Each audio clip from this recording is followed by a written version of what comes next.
Oh, welcome to the 56th anniversary of Oneida County Conservation Education Days. Last year we couldn't do anything because of COVID, so for everyone's safety, the same thing this year. We're doing a virtual version, which is a lot better than nothing. So please enjoy. I want to start out real quick. I'm just going to take a couple seconds. If we look back, there's a little sign back there. A young boy named Elijah Dibble passed away a number of years back. He had a bicycle accident. They planted, the 4-H children of Oneida County planted that tree in his memory. And I set my boat up here purposely for my presentation. I know his dad, he was in my house when they remodeled my house. His dad is dealing with some health issues now too. So we'll just remember, this presentation is kind of in a way I'm going to dedicate it to Elijah in his memory, that tree. Okay, and I like to start out always, take a second. Look at this beautiful artwork. See that fish jumping? Wildlife is so nice. That's work by Tom Iacovella. He used to be one of our presenters. He passed away a few years back. He was probably the best wildlife artist of this area. And we have a poster contest. Children, please enter the poster contest. The contest, what you learn in these different stations, you write down and then use your artistic talent. Some kids they're gifted artistically. So enter that. The winners are going to get some nice prizes. You're going to get a lot out of it. Don't waste that opportunity. So, art. Beautiful. All right. Okay, here we go. Fishing. Why fishing? Sport fishing is one of the best family leisure activities there is. In my opinion, you can do it at all ages. You can start taking a child when he's about 4 years old. You really don't want to go any younger than that. But you gotta supervise them well when they're young. And you can go all the way. You can do it when you're in your teens, your 20s, your 30s, your 40s, as old as me. I'm 69 now. You can do it right into your 90s, maybe even 100 if you can still move around, which some people do. How many other leisure activities are you still in the participating level in? Not too many. Because later on, you playing football and basketball, you got to go to switch to spectator when you get older, not fishing. So fishing's great.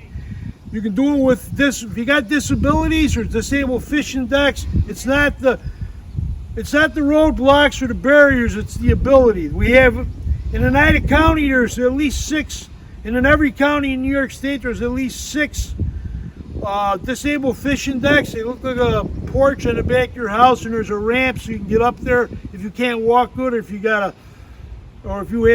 need a wheelchair. So very good. Even if you're blind, I fished with a child who was blind when I was young.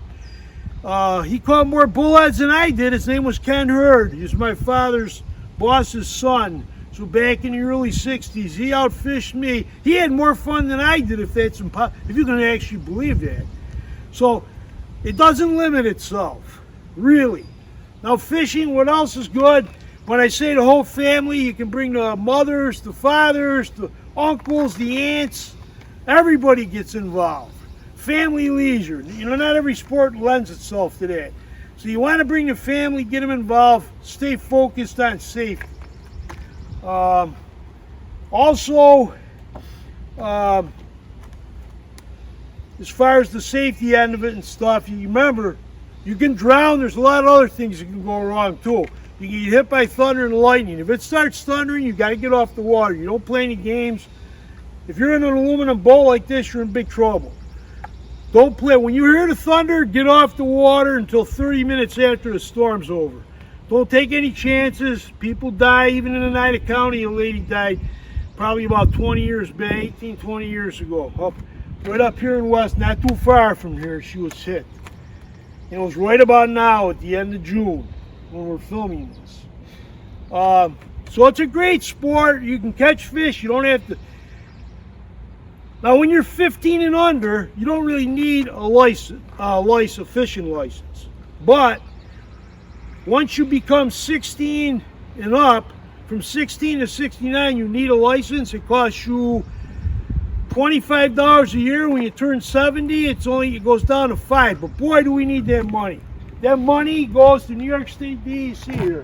With that money, we need that money to get access points for people who can fish lots of boats, raise the fish, pay for the salaries of DEC personnel, whether that be fisheries biologists, techs, or environmental conservation officers, the people that work in the hatchery to raise the fish and stock them. There's a lot of jobs. We need that money, really.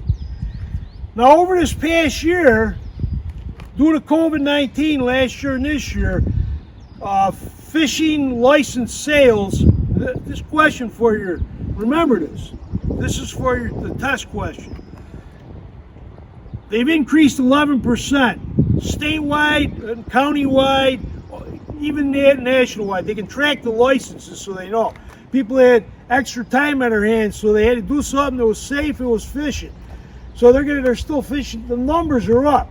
That means it is very important that everyone, anglers have been fishing for a long time, and these new people coming into the sport, everyone really needs to follow the fish and game regulations to maintain quality fish populations of game fish and panfish. So it's very important. So the answer is true. I'm telling you, it's true. That's what you want to do. Remember that, because it's really important. We need to respect the fish, the land, the water. Very important, very important. Economics. How important do you think fishing is for economics in Oneida County or New York State? I'd say it's really important. You got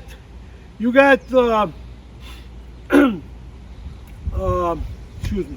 You got a lot of money involved. You don't have to have all this, but you'll see I got a boat, I got a truck to put all my supplies, I got tackle boxes for different species, there's different lures, different rods for different actions and stuff like that. You can walk on a stream trout fishing, you got the fly rod, all that.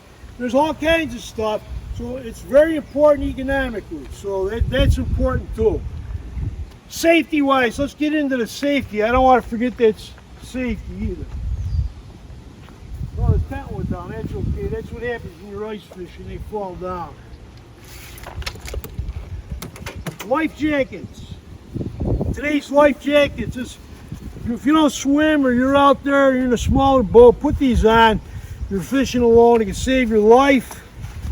Not a big deal. It's like wearing your bicycle helmet or your seatbelt in the car. Put them on, buckle them up, and be consistent. You got to do it all the time. That's the deal. So you got to do that. Don't forget. Very important. And not enough people do it. Now, in the past year, over the past 16, 17 months, we talk a lot about social distancing. When you're fishing, you want to be spaced. So I'm here. You don't want to be too close. I have that rod over here and over there. Now, children that ride your bikes, you know that you got to come to a stop sign. So we'll pretend I'm at the stop sign. But before I cast, I look, is it safe behind me, to my left, out in front of me, because somebody could be in a creek or out in the lake, to my right. Only when it's safe, that's when I would cast. And that's a practice plug with no hooks. You can learn how to master your cast in the backyard before you ever go fishing. Start out with the spin cast, the push buttons. This one's from Hartz Ibbotson. Got that from my dad, mother, and father when I graduated from 6th grade. Now, back to that, I just don't forget Hartz Ibbotson. At one time, it was the biggest tackle manufacturer in the whole world. That was in Utica. It went out of business in the late 1970s. But boy, that was a very important business for this area. So that's one of their salesman cases. Education's important. You'll see at Central New York Youth Fishing Educators, we're not going to have our derby this year again because of COVID. The kids can't get their shots yet, 11 and under, and some of the other children don't. So we've come up with a booklet. Let's go fishing. It's really nice. I wrote 31 tips This is beautiful. We're going to have this out electronically too. I don't have the links yet, but there's links in here, and you can go in here. There's DEC, New York State DEC Fisheries has about 5 or 6 links that the children go on and download pictures of the fish species and how to tie knots, where they stock the fish and all. So tap in, that's really good stuff to check out. And they also have their, this here's their freshwater. This is the regulation booklet. You got to read it, and this is good. While you're reading this stuff, you're reading about the fish. Oh, the wind's a wise guy, man. And anyways, you sharpen up your skills. Here's another one.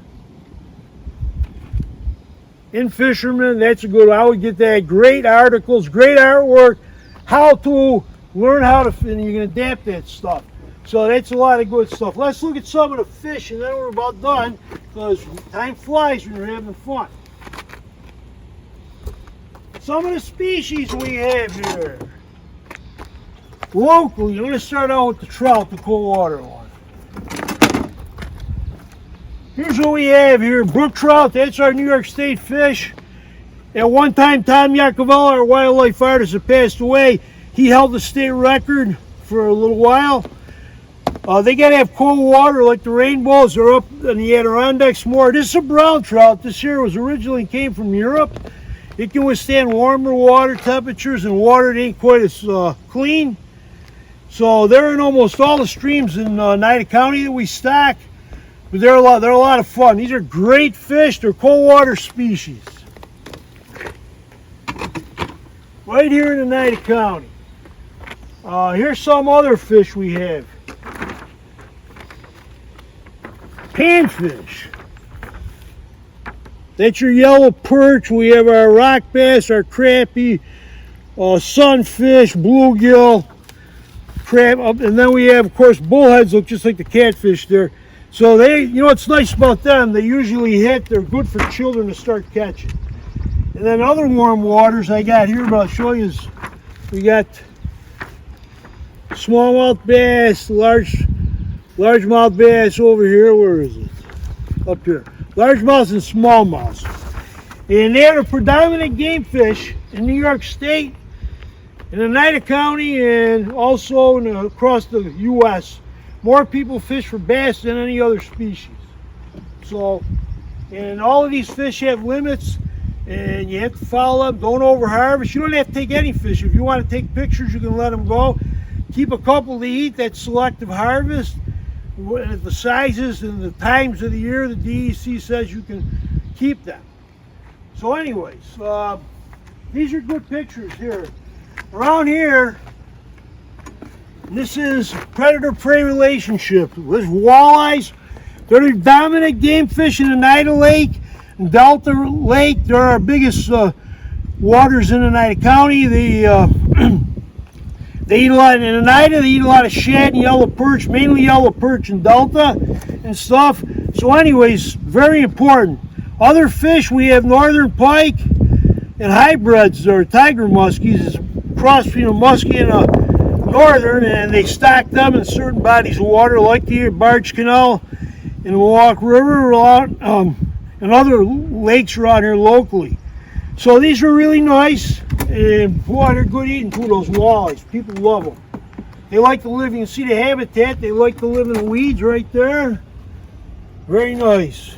The low light conditions is good. Here's some more pictures of those trout. Look at these. Look at that beautiful kite. That's a big fish right there. So, anyway, conservation. You're going to see these signs with DEC. You'll see them on a lot of trout streams or public fishing access. We pay. That's another reason why we have them. We have to pay their license fees.